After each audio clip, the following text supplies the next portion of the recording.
pwede po ba, sir, ihiwalay na lang natin yung, isang tabi na lang muna natin yung mga bata.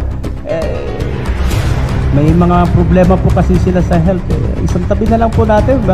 Nakikiusap na lang po ako sa inyo. Wag, yung mag-asawa na lang po, wag na lang po yung mga anak. Kasi siyempre, tayo rin po, siyempre, nakakakuan din na nakikita natin yung mga anak na, yung spouses Diskaya, malakas po ang loob. Pero wag na lang po yung mga anak. Nakikiusap lang po ako sa inyo, mga kaibigan. Sa pamamagitan ng kanilang abogado, nakiusap umano ang mag-asawang Diskaya na wag na umanong idamay ang kanilang mga anak, lalo pat may mga problema umano ito sa kalusugan, at sa kanila na lamang umanong mag-asawa ibabato ang mga pambabatikos na kanila ngayong kinahaharap. Pero hindi nagpatinag ang mga anak ni Sara Diskaya at matapang na humarap sa media. Narito ang buong detalye. Panuurin, pakinggang mabuti at kayo na ang bahalang humusga. Ngunit bago tayo magpatuloy, huwag kalimutang i-like, share, subscribe, and click the notification bell for more updates and for more upcoming videos. Maraming salamat! I'll just read my opening statement first before I question our resource persons. Okay, thank you, Mr. Chair. Today we once again tackled the issue that cuts to the core of public service: corruption in government infrastructure projects.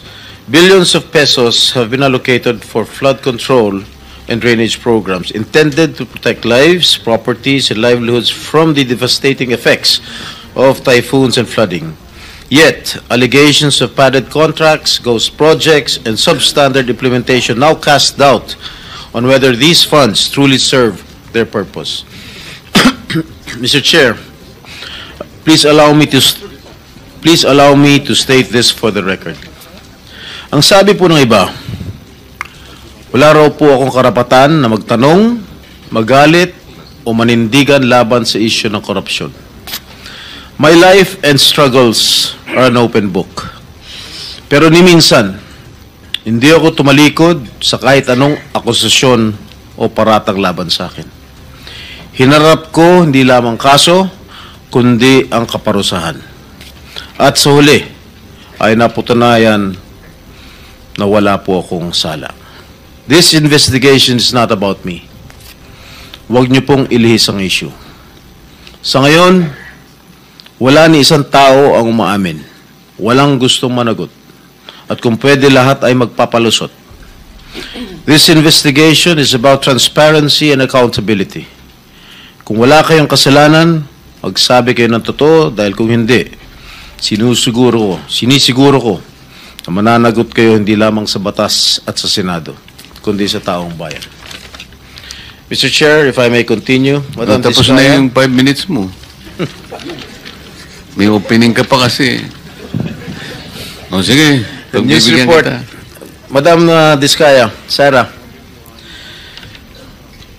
it is common knowledge that you own 9 companies, namely St. Gerard, St. Timothy, Alpha and Omega, Elite General Contractor and Development Corporation, St. Matthew, Great Pacific Builders, YPR General Contractor, Amethyst Horizon Builders, and Waymaker OPC. Am I correct? Yes po. Hanggang ngayon, up to now, you own these 9 construction companies? Yes po. All right. Since you started securing contracts from the DPWH, since kailan kayo nag-umpisa? 2012? DPWH? Yes. Yes po, 2012. Pag-usapan muna natin yung 2022 hanggang 2025. Ilan na po yung naging projects nyo sa DPWH? Marami na po. Ilan nga? I don't have Mahigit the figure. 400? Mahigit 500? Within the span of 3 years. I don't have the figures po. Estimate lang po, ballpark. Give you a ballpark figure. Siguro po mga 400 ganun. I'm not Siguro. I'm really not sure. Okay. I don't have the figures with me. Sa loob, sa bawat taon, ilang bidding ang sinasalihan mo? Marami po kaming sinasalihan na bidding. All flood control projects? No po. Ano pa yung mga projects? Buildings, kalsada, Nationwide or only in Metro Manila? nationwide po. Nationwide. All right. Pero yung bulk ng mga projects na award sa ng DPWH, mostly sa Metro Manila. Am I correct? Hindi po, sa probinsya po. Sa iba-ibang lugar. No, the bulk of your contracts here in Metro Manila? No po, outside Metro Manila. Ang marami Where na. outside? Where outside of Metro Manila? We have in Romblon, Cebu, Bohol, Bacolod, Zamboanga. Hindi naman po kami namimili ng lugar. Migos project? Wala po. Sigurado ka? Opo, Kaya definitely. ka dahil pag meron kami ma-discover na Migos project, pakukulong kita rito. Minimum totoo. Wala po talaga. Meron ka mga pictures na lahat ng mga proyekto ginawa mo? Yes po, Nasaan? meron po kami. Lahat ng mga 400 projects, meron kang litrato? Yes po. O i-submit mo rito sa committee. Okay po. Okay. Sa mga bidding na sinasalihan mo ng mga kumpanya mo, itong siyam na kumpanya, ilang beses kayo nanalo? At ilang beses, kung natatalo rin kayo sa Actually, bidding, I ilang don't beses have kayo the natatalo? actual figures, pero sa napanalunan, very minimal lang po talaga, mga 2%. Pero ang dami namin projects po na sinasalihan na bidding. So, sa loob ng isang taon, pag nagbibidding isang kumpanya mo, halimbawa itong ano ba yun? Yung Alpha Phi Omega, ilang beses kayo nagbid sa isang taon at ilang beses kayo nanalo? Madami po kaming sinasali. I really don't have the figures right now, You know, but I if you can... come here, you have to come here prepared. Yes You do po. not come here unprepared. Alam mo na, tatanungin ka eh. Ikaw sikat na contractor, papa-interview ka. Oh. You have to come here prepared. Your Honor, I am prepared for the flood control projects that you are mentioning. I have the statistics of how many I bidded and how many I lost and how many I won. Okay, you mentioned it to us right now.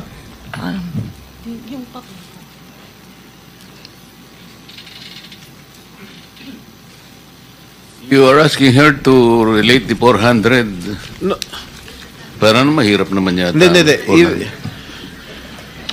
In 2022, I bidded for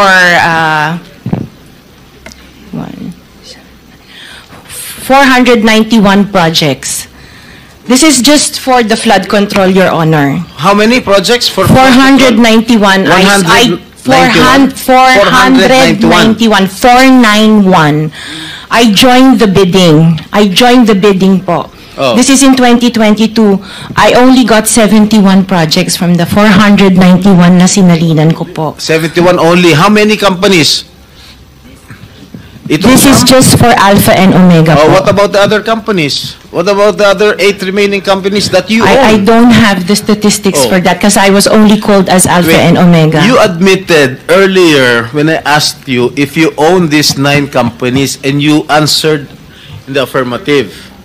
Right now I'm asking you kung ilan yung 71 flood control projects na napanalunan ninyo. Now you're only speaking in behalf of Alpha Phi Omega. Kanina sinabi mo ikaw may-ari ng Siam. Why can't you answer in behalf of the 8 remaining companies? Kasi po, yun lang yung na-prepare po namin for today's hearing. Oh, what about the representative of the other construction companies? Itong si Remando. Oh, how many? You're representing St. Timothy. Good morning po, Mr. Chairman. For St. Timothy Construction po, we have 145 projects. Flood control projects. Yes, Mr. Chair. Since Since 2022, up to the present as we speak, 122. 145. Excuse me? 145, Mr. Chair. Napanalunan ang na-award sa inyo 145 flood control projects. Yes, Mr. Chair. Napanalunan niyo yan. Yes, Yes, Mr. Chair. So, all in all, dun sa 8 companies, ilan? Dun sa 9 companies, hindi nyo alam? Out of the 400, maybe, who can answer my question from the DPWH? Maybe they have the records there. Mr. Chair, with the Yes, indulgence for of the the SP record. Pro Temp, Yeah.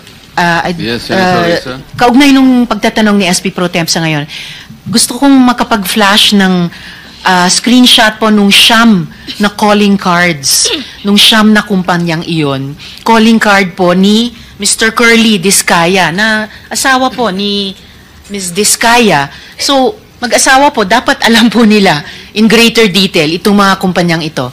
Ito po, Mr. Chair, SP Pro Temp. Siyam na calling cards nung siyam na kumpanya, lahat sa pangalan ni Pacifico o Curly Discaya. So, dapat po mas alam po, both ni Ms. Sara Discaya at Ms. Roma Discaya Rimando, ang mga detalye na tinatanong ni SP Pro Temp. Salamat, Mr. Chair, Thank you, SP Pro thank you, Temp. Senator Risa.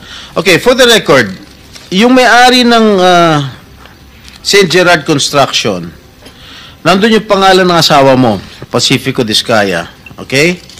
Doon sa St. Timothy, sino may-ari ng St. Timothy? Ikaw si Rimando, no? Kamag-anak mo si Discaya, correct? Sabi mo, pamangkin mo. Tama? And who is this Maritoni Miligrito, the owner of Elite General Contractor? Who is this? Answer. Pinsan ko po, Mr. Chair. From the left pocket to the right pocket. St. Matthew. Nandito yung asawa mo, Pacifico Discaya. Great Pacific. Oh, ikaw, nandyan ang pangalan mo, oh. Si Sara Rowena Discaya. Kaya hindi mo mapapagkaila, eh. YPR General Contractor. Nandito rin ang pangalan mo. Miss Sara, alam mo, huwag ka magsisinungaling, ha? Amethyst Horizon. Sino si Amethyst Horizon? Sino si John Brian Eugenio? Who is he? Sagutin mo, Miss Rimando. I didn't know, Mr. Chair. Madam Sara. He's one of our employees. Oh, dami.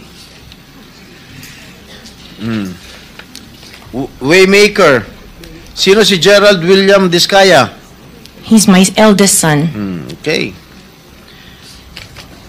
Alpha Phi Omega, yan, asawa mo. So, you confirm, lahat ng siyam na yan, ikaw ang may-ari. Tama? Part owner po. Part owner. Okay. Kaya nyo ba talaga pagsabay-sabayin yung mga construction, mga proyekto ninyo? Paano nyo nagagawa ito? Yes po, we have sufficient employees naman that can carry out and execute the project. Okay, ilan ba yung mga empleyado ninyo? In the office po, mga 200 plus. Sabay-sabay kayong naawardan ng kontrata ng DPWH. Alam mo, nakakapagtaka dahil kayo lagi nakakuha ng DPWH contracts, ha? Sino ba talaga sa DPWH ang nagbibigay sa inyo listahan ng mga projects for bidding? Turo mo na. Wala po akong knowledge po. Talaga? Ba't Yes, nakakapagtaka dahil yung siyam na construction companies nyo, yun ang laging favored, kumbaga, sa bidding. Kasi ang balita ko, isa kayo sa mga una nakakita at nakakapili ng mga projects. Bago pa mabuo ang National Expenditure Program, yung tinatawag natin na NEP. Parang menu lang sa restaurant na nakaka-order kayo kaagad. Sino ang point person nyo sa DPWH na nagbibigay sa inyo ng informasyon na ito, para sa inyo, ito para sa kanya? Sino? Sir, wala po akong nakakausap po. Wala kang kilala sa DPWH. Wala po. Hindi kami maniniwala niyan, wala kayong kilala sa DPWH. Meron ako yung mga engineer, yung mga district engineers Oh, saka yun mga pala. Sino yung mga district engineer na nakilala mo? Pero hindi po sila nagbibigay ng project po sa akin. At tinatanong ko, wala naman ako sinasabi sa'yo kung nagbibigay sila ng project. Sino ang kakilala mo sa DPWH? Sila mga DE po. DE Yeah, okay. ng Sabi mo, sino? teka sandali. DE ng Laguna, O, sino DE nga? ng Banggitin mo yung pangalan. I can't remember their names kasi I don't transact on Okay, behalf of the DE ng companies. Laguna. Sino pa? DE ng Bulacan, DE ng Si Hir? Nandito ba? Yung DE ng Laguna, DE ng Bulacan, nandito ba? DE ng Bulacan nandito. Okay, paano nyo nalalaman ang mga projects for the bidding? Sino nagbibigay ng listahan sa'yo? We don't have a list. Naka 6 minutes ka na, erap.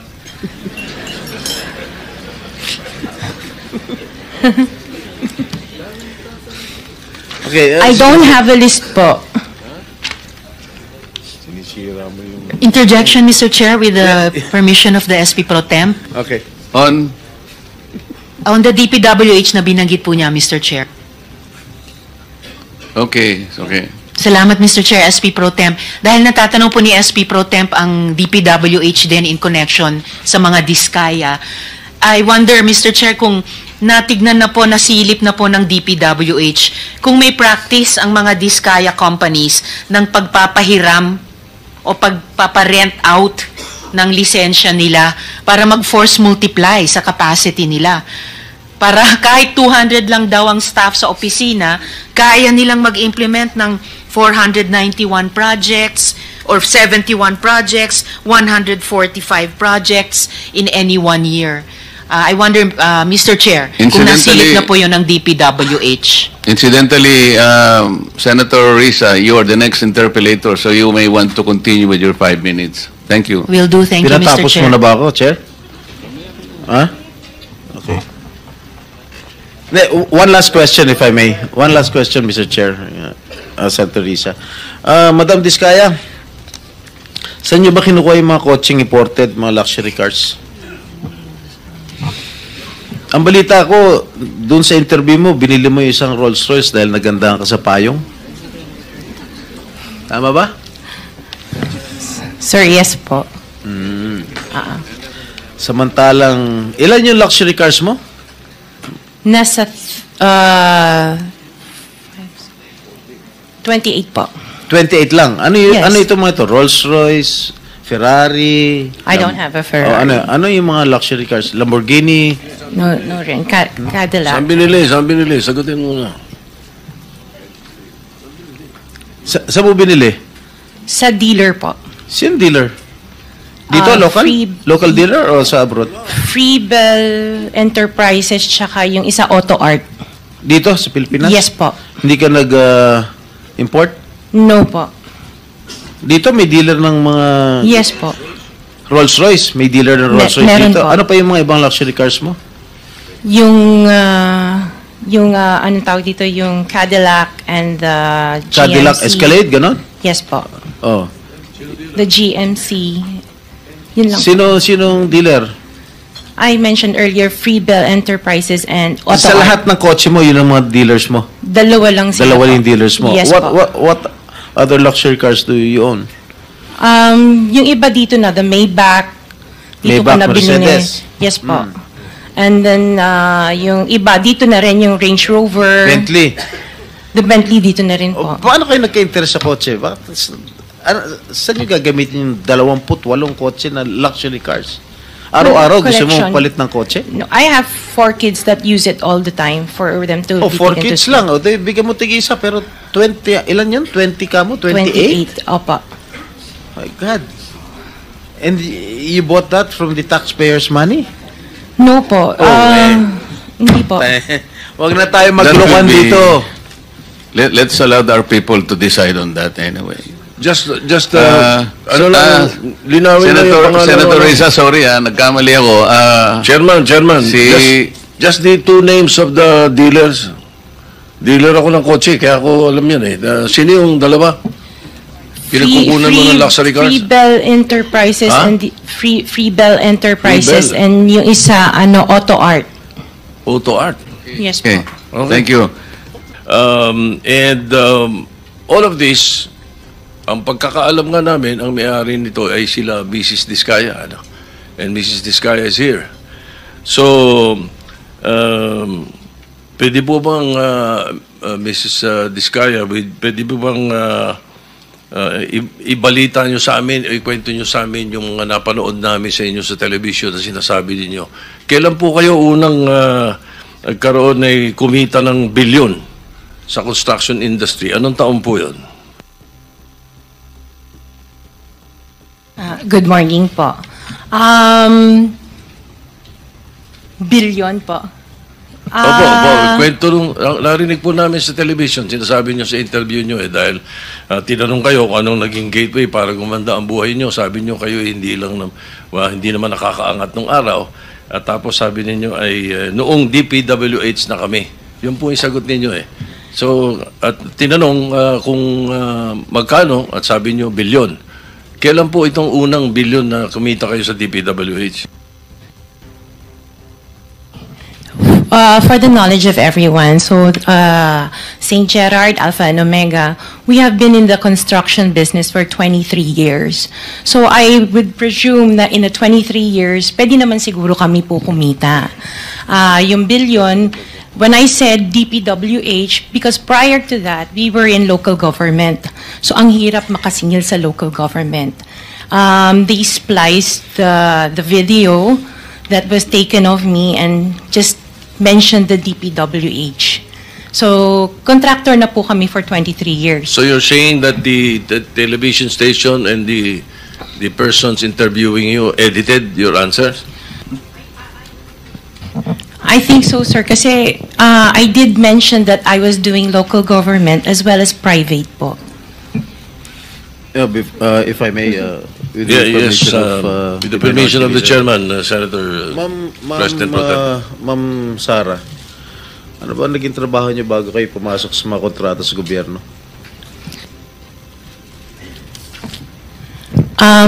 My father was a contractor before. Nangongontrata rin Pero siya? yes po, Nangongontrata for, rin sa for DPWH? LGU po. LGU, and then ako, I worked sa ibang bansa. Yun po. Anong work mo sa ibang bansa? I was a dental receptionist and an orthodontic nurse. So you are a doctor? Nurse? No po. Yung asawa mo, ano trabaho? He works sa isang development corporation, and him and his brother were parang private contractors sa subdivision namin. Paano kayo, how were you enticed to join the mga kontrata sa TPWH? Who influenced you? Wala naman po. Nakita namin on PhilJeps na may mga projects na pwede palang mag-join. So we joined the bidding na we know that we were qualified for. All right, Mr. Chair, I would like to reserve all my questions if my turn comes already. Thank you, Mr. Chairman, to continue. Senator, Mr. Chairman. Mr. Chairman, Okay, with the permission of the Senator Minority Leader. Soto, the Minority Leader. Ma'am, very clear man yun sa video na sinabi mo. Kung kailan kayo kumita ng malaki, sabi mo, noong nag-DPWH na kami. Ngayon, gusto mong i-attribute yung wealth ninyo going back noon pa sa tatay mo, noong nagsimula kayo ganon. Pero very clear, the video won't lie. Sinabi mo, noong nag-DPWH na kami. Yes po. So, kailan ba kayo nag-DPWH? Parang sometime in 2012, nag-start kami with DPWH. Can you be definite with your answer? Parang 2012? Oh, please, because you're under oath, please, Yes po. make sure of your answers. Sometime in 2012, we started with DPWH. We started with joining biddings, but prior to that, we were with local government. Yung mga flood control projects, kailan kayo nag-engage ng flood control projects sa DPWH? Siguro mga 2016 onwards. Please make sure of your answer. Yes po, 2016 onwards po. 2016 onwards? Yes po. 2016 onwards. May follow-up Yeah, yes, ka sir. ba? Yeah, Okay. Go ahead, sir. Go ahead. All right. Kasi based on your... Una sa lahat, would like to clear the reason that we're asking you this, and centering on you at the start. Ganon din ang gagawin namin takbo doon sa ibang mga kontratista rito na nabitin natin na nasa top 15 ng presidente. Nasa top 15 ng presidente, may mga flood control projects, mayroong guni-guni, mayroong ghost, mayroong nagawa, may nagawang palpak, okay, may nagawang tama. Ngayon, tapos narinig namin yung kwento sa television na tungkol doon sa sinasabi nyo na napakarami ninyong kinita at ika nga sa DPWH to 2016 kayo nag-umpisa sa DPWH. Pero yung mga pinakitang mga sasakyan ninyo ay 2022, 2025, 2024. So, lately, yung matindi, hindi po ba, na mga income ninyo? Mga anong taon kaya sa tingin ninyo? What year would you say that you were able to engage or be able to get projects from the DPWH for flood control projects? What year? Yun nga po, nag-start kami makakuha ng pailan-ilan, pero 2016 po onwards po. Yes. 2016 onwards. In 2017, how much did you pay the BIR on your income tax?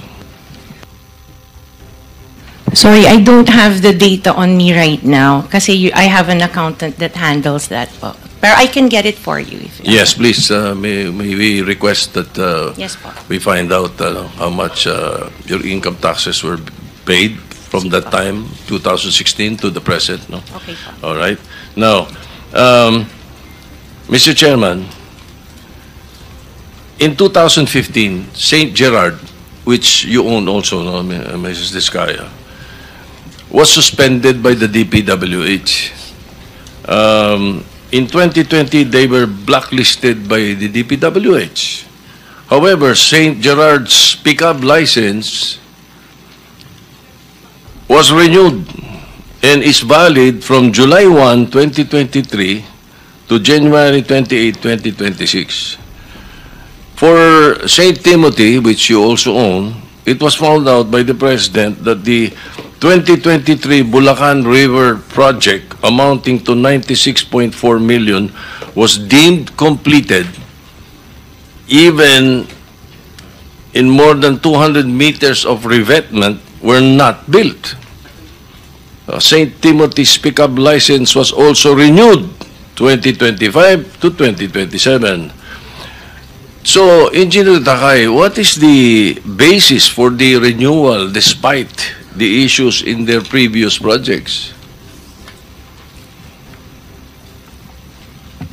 Sir? Mr. Chair?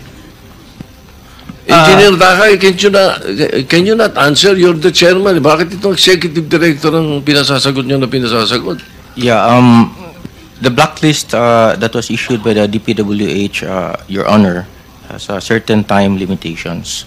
So, once a notice that the project has been completed, then the blacklist is lifted. And PICAB actually limit of responsibility is we can only institute disciplinary action upon a complaint or a verified violation.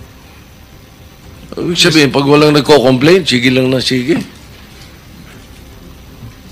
Mr. Chair. That is the limit of our responsibility, Your Honor. The IRR, Section 4.2 states that disqualification under letter CA, involvement in any construction, malperformance of grave consequence, PICAB under this section, hindi sila, are they not disqualified for renewal?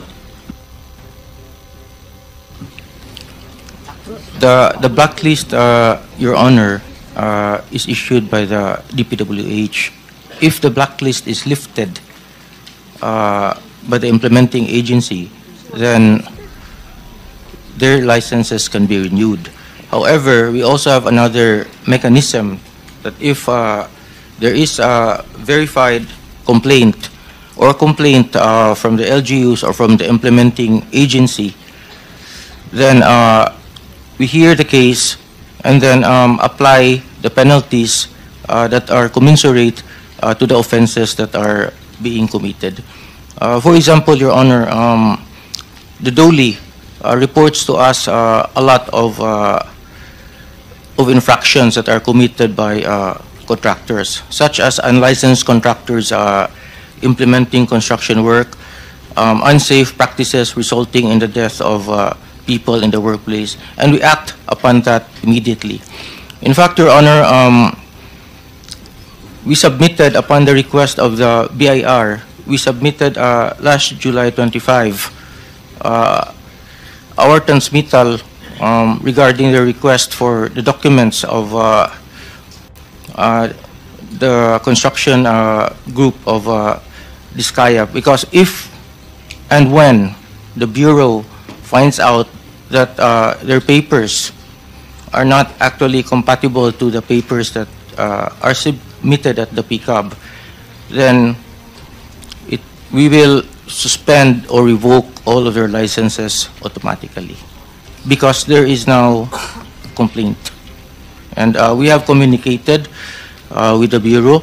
In fact, I have met with Commissioner Lumagi once, and we have responded to their letter, and along with our letter, we have submitted reams of documents for the Bureau to review, Your Honor. Mr. Chair, Mr. Chair, with the Wait, before permission of the Minority Leader. before we proceed, let me acknowledge first the presence of our Majority Leader. A quick question, Commissioner. Yung imposition ng suspension is Section 99 ng RA 12009. Blacklisting is under Section 100, correct? Pareho namang nalilif ang suspension and blacklisting. There's no problem there because it's in the law. I think the trajectory of the Senator Soto's question, kung paano natin madidisiplina. Why don't you, for example, resort to Section 101 of the same Republic Act? Kasi dito sinasabi niya, imposition of blacklisting with perpetual disqualification. I believe kung ang pinag-uusapan ay ghost projects. Kasi makikita mo pagka blacklisting and perpetual disqualification, dapat recidivist na siya, ulit-ulit na siya, 3 or more. Kapag ka ghost projects ang pinag-uusapan, I think this is 10 times over. Halimbawa, nakalagay dito sa blacklisting, corrupt, fraudulent, collusive, and coercive practices. Katulad ng ghost, drawing up or using forged documents. Ghost projects. Hindi po pwedeng mag-apply yung Section 101 where there is a perpetual disqualification of this. You have to look into this. Yun siguro ang gusto mong puntuan ng Senator, di ba? Yes, sir. Mr. Chairman, thank you, And sir. then I think we have to put a limit muna, sir. Kasi medyo gusto nang magtanong yung iba. Sige, makakabalik ka naman, boss. I'll try to wind up for a while. No? Yes. Marami pa po akong tanong eh. My point here is that I want to amend the law creating the PICAB. Kailangan lagyan ng mas matinding power mas maraming koordinasyon at coordinate sa DPWH, hindi lang sa DTI. So my line of questioning is towards that. Kung ano mga naging performance nyo, ang ginagawa ninyo, paano kayo paano yung dinidisqualify, paano yung license ninyo. I heard you have 45,000 accredited contractors nationwide. Mambigat at tapos, ang sabi ninyo, maliit na kumpanya kayo. Maliit na agency lang kayo. Tatlo yung board member nyo. Yung dalawang board member mo, are you aware that they are contractors also? Engineer Dakay? Yes, Your Honor. I am aware. In fact, EGB has actually filed a voluntary leave of absence the day after their name appeared on the list of the So when they were appointed by whoever, President Duterte or President Marcos, because I know for a fact you were appointed by President Duterte originally, di ba? We'll give you more time, Senator Soto, para yung iba gustong magtanong. Sige. Let me just re-emphasize, lahat po dapat makapagtanong, but ilimit muna natin sa first 5 minutes. Pagkatapos pag may time tayo, balikan po natin ang bawat isa. Senator Tulfo. Thank you, Mr. Chair. For PICAB, kay Engineer Dakay, alam niyo, Engineer Dakay, kung gugustuhin, may pamamaraan. It says in Section 29, Republic Act number 4566, pwede po kayo mag-imbestiga at gumawa po ng action, suspension, revocation of license kung meron po mga report. Tama po? Yes, Your Honor. Alright. So, nasa inyong kamay kung pwede nyong i-revoke. Hindi po ba kayo nag-iimbestiga na maaring yung ilang mga tao ninyo ay naareglo at nababayaran kaya bigay na lang na lisensya? Take the case po dito sa Diskaya. 3 na po ang kumpanya, isa lang may-ari. Pag the blacklisted, apply. So, ibig sabihin po ba, kung may kumpanya ako, mabablacklist, gagamit lang ako ng ibang pangalan, mag-a-apply ako, pwede na naman. And then I can apply again, same project or same agency, kahit na na-blacklist ako ng DPWH. Ganun po ba? You tell me. No, Your Honor. PICAB is also a quasi-judicial body. And we do a lot of investigations, and we also resolve a lot of cases. Investigation siguro sa mga maliliit, pero kung mga malalaki na kagaya nito, wala ho kami naririnig. Bakit 15 po sila na nagkonsabahan, binulsa yung pera ng bayan, 1.3 trillion, wala tayong narinig. Ngayon, nandito kayo, nagpapaliwanag, sasabihin nyo, meron kayong quasi-judicial. Nasaan yung quasi-judicial? Bakit yung pinayagan nangyari? 2022 hanggang 2025, 3 years, engineer. Wala kayong ginawa, hindi nyo kinansela yan. Isang kumpanya, tatlo pa. Yung isang may-ari. Wala kayong ginawa. Ngayon, pinapakita yung sa amin dito na meron kayong ganito, meron kayo. Nasaan yun sinasabi mo? 3 years. I understand very well your concerns, Your Honor, and I appreciate that very much. However, PICAB does not play any part in the implementation of the project. I'm not saying part of the implementation. Yung pag-apply lang at engineer ng license. Kasi pag na-blacklist yung... Gano'n naman ho, hindi nyo ba alam na gano'n ang kalakaran ngayon? Or you don't have any idea na pag na-blacklist itong kumpanya na ito, gagamit ng ibang kumpanya o magbubukas ng ibang kumpanya. Alam niyo ba yun? Hindi. You know that, right? We hear that every now and then, Your Honor. You hear that, but you don't investigate. Na pag na-blacklist ng DPWH o ng kung anong ehensya, papalit ng pangalan or tatayo ng pangalan para makapasok ulit. Actually, Your Honor, when a company is blacklisted by any government agency, then we actually suspend their licenses. Well, hindi ko maintindihan na engineer, wala naman po na suspend sa 15 na yan eh, di po ba? Wala ho kayo, hindi ko alam kung nagtatanga-tangahan kayo, hindi nyo alam trabaho, o natapalan lahat ng mga mata ninyo ng salapi, kaya ho ganon.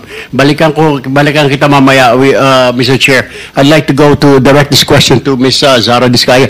So ma'am, nung mablacklist po isang kumpanya nyo, ganun po ba ang SOP ninyo, magtayo na lang ng ibang kumpanya para makasali, kaya dumami ang kumpanya nyo?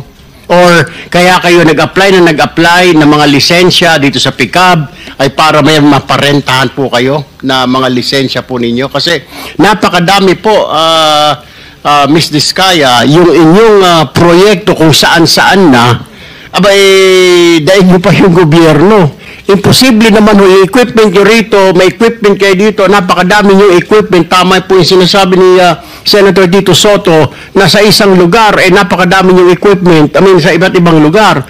So, ano ang purpose ng napakaraming kumpanya? What is that? Ay, sir po, yung ibang companies po, we've divested from those companies. So, I'm directly lang with Alpha and Omega. Vested. Interjection, Mr. Chair, with the permission of Senator Erwin. Go ahead. Go ahead. Salamat, Mr. Chair at Senator Erwin. Actually, when my time comes to question, ma'am, Ms. Diskaya, hindi lang po isa, hindi lang po tatlong kumpanya tulad ng sinabi ni Senator Erwin. 9 na kumpanya ang ipapakonfirm ko sa inyo na actually, kayo at kayo pa rin po. Kayo pa rin po ang may-ari. Salamat po, Senator Erwin, Mr. Chair. Maraming salamat, Mr. Chair. Can I go to the Commission on Audit now, Mr. Chair, if they're here? Before that, I think you need to also pursue that initial question you had with PICAB. Kasi we heard that PICAB, upon the direction of the President of the Philippines in connection with the identified 15 contractors in anomalous flood control projects, it triggered an investigation from your office.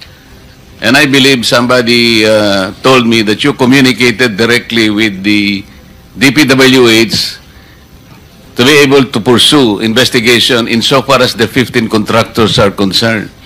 Did you not coordinate with the DPWH? And if you did, what was the coordination and what was the response made by the DPWH, if any? Thank you, Your Honor. Actually, on August 18, our Executive Director, Attorney Matienzo, formally wrote to DPWH Secretary Bonoan requesting information on all infrastructure projects awarded to the 15 contractors that have been identified as having the most flood control projects nationwide. So, we sought in our letter a list of all the projects awarded to these contractors, the status of project implementation, the findings from the... You were referring to the 15 contractors subject matter of this inquiry? Yes, Your Honor. What was the reply by the DPWH, if any? To this day, Your Honor, we haven't received any reply. However, we issued summons to the contractors, and we have been doing our own hearings, and we ask them or require them to file a verified answer within 10 days from the receipt. Wait, you wrote to DPWH on August 18. Yes, and you Your did Honor. not receive any reply. You're No. seated beside the secretary of the DPWH. Did you ever ask him why no reply was ever given to your letter?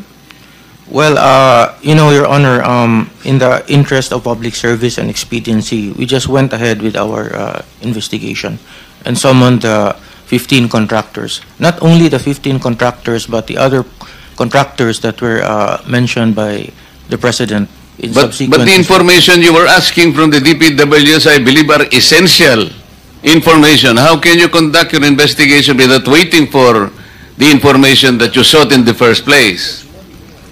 At least, Your Honor, we did the preliminary hearings. There is a jump start to all of the hearings for the... Okay, Senator Tulfo, proceed, please. Mr. Chair, pinapaikot-ikot lang ho tayo nitong PICAB. Alam nyo, engineer, sinasabi ko ho kanina, yung sinasabi nyo, pinapatagal nyo, pinapaligoy-ligoy ninyo itong proseso na ito, pagtatanong, jump start mo, sinasabi ninyo, DPWH umiiling, sinasabi na parang hindi pa nila natatanggap, and then suddenly you're telling us na gumawa na kayo ng action? Is this correct? What I heard, you started communicating with the 15 contractors?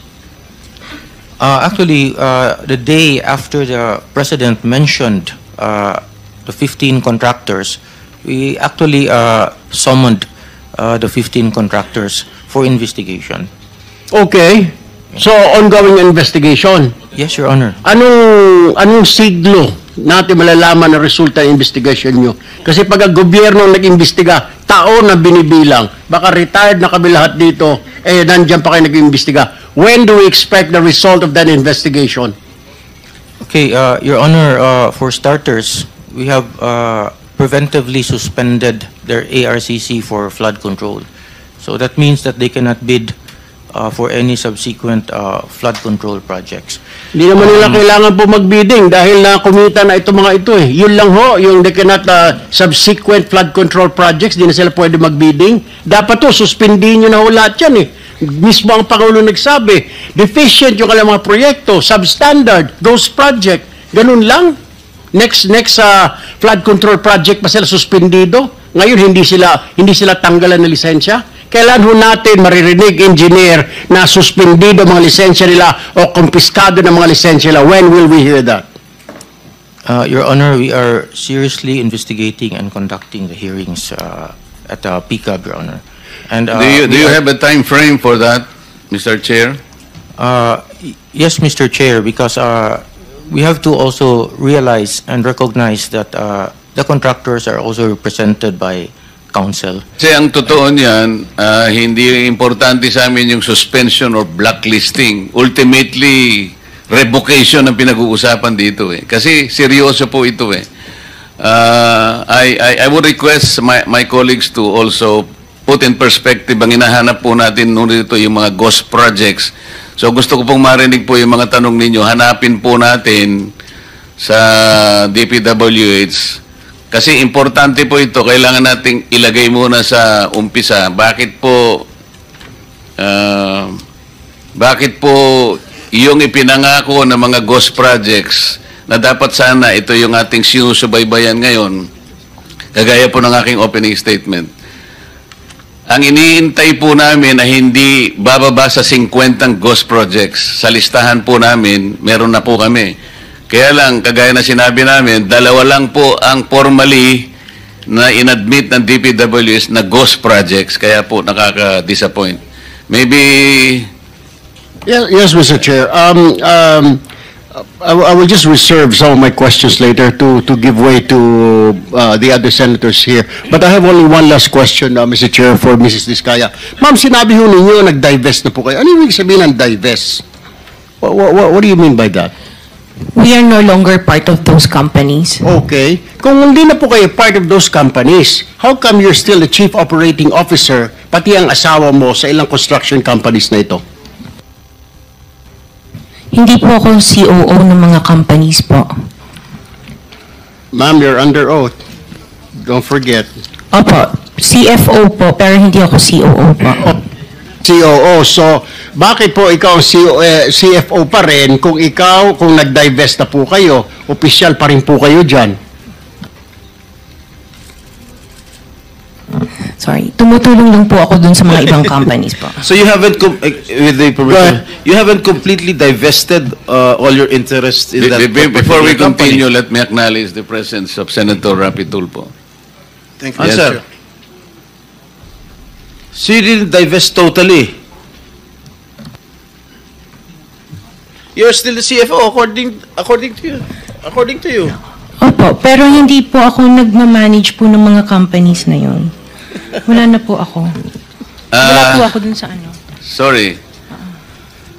Naintindihan po niyo yung divestment. Kanino niyo po i-divest? Kasi po pag nag-divest kayo, there is somebody, doon niyo po isasalin yung pong inyong interest sa isang company. Kanino po nasalin? Nung mag-divest kayo, sino yung taong doon niyo i-divest po ang inyong interest sa korporasyon? Katulad sa St. Timothy, kay Maria Roma ko binigay po yung aking Sino siya? shares. Kamag-anak mo? She's the niece of my husband. Kamag-anak mo pa rin. Kayo pa rin. Kayo pa rin yan. Correct? Anyway, can I give my opening statement Okay. before I Go ahead. I'll just my next round of questions later para to give way to our pro tempore. Ikaw na. Mr. Chair. Thank you, Mr. Chair. Before that, marami nagre-request kasi I lost track of those contractors present here today.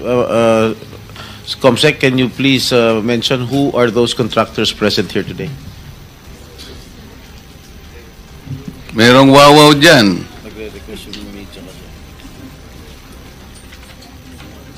Mr. Chair, point of information with the indulgence of the SP Pro Temp while we're waiting for the visuals.